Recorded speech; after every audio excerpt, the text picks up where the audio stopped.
Thousands of people seeking work and the chance to help their families are migrating to the United Arab Emirates.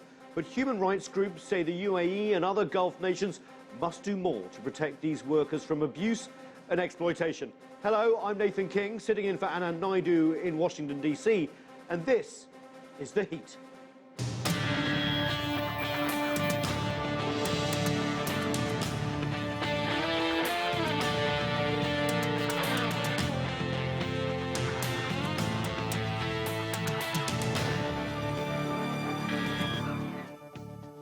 The United Nations is investigating claims of abuse of migrant workers in the United Arab Emirates. The move by the UN's International Labour Organization comes after a complaint brought by the International Trade Union Confederation. The complaint says migrants hired for construction and domestic work are increasingly becoming trapped in exploitative practices. Gulf nations, including the UAE, recently agreed to measures to improve working and living conditions for migrant workers. An estimated 15 million people, a majority from Asia, are employed in the Gulf. 24-year-old Marelie Brua left the Philippines last year in hopes of supporting her family and saving money for college. But she says her employer in the UAE treated her horribly. Marelie joins us now from Manila to share her story. Thanks so much for joining us. First of all, why did you go to the Gulf, and what did you experience when you got to Abu Dhabi? I decided to go to Abu Dhabi to work there as a domestic helper, but I was not lucky because I treated like a dog.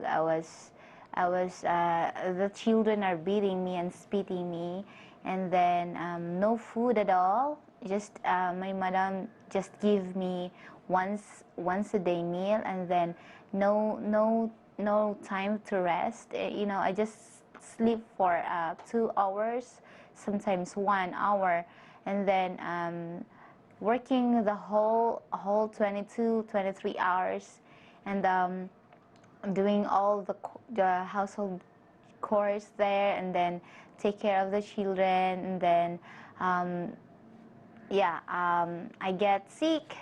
And then they didn't even give me medicine because they told me that they bought me already. So I just have to work there. No food and no rest. No rest day. So for 2 months, I was living there for 2 months, but my condition is very weak. I am not already sufficient to work, and then my body's numbed, getting numbed. My cough, fever, and then my nose is bleeding. Yeah. How did you get out? That's my situation there. How did you get out of this? How did you get out of this situation? I get out through running away from my employer's house. So that was January 2014. I went out to my employer's house and went to Abu Dhabi embassy. I ride in a taxi, and then I came to the Philippine embassy to be safe. Why are you telling your story now? Why do you think it's important? I wanted to tell my story to warn. Very important, because to remind the government of the Philippines to really pursue all the protection of the OFWs, and as well as to also give lessons to the UAE government to really extend the protection for all the overseas Filipino workers, and not only in the Philippines but also to the other Asian countries. We went there because we just wanted to have money and to help our family, but it's worst. Many of us, When I ran away in the Philippine embassy, we are too many in the shelter, and then the shelter is very small, and then the place we cannot move. You know, we're just like sardines in our room, and then there are many Filipino there who went to the embassy to be safe, to stop abuse from their to stop receiving abuse from their employers. The Gulf nations have said that they are now Yes, sir. instituting reforms. That if you were working there now, you will get a day off. That you won't work longer than 8 hours a day.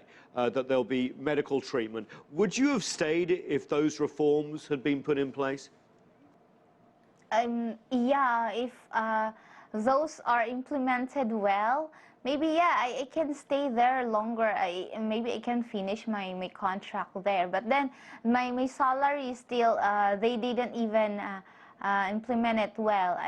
My employer told me that they cannot pay me in 1,000 dirhams, but that's still very low in the contract here in the Philippines, because my contract stated that I can receive $400, and then that's something like 1,600 dirhams.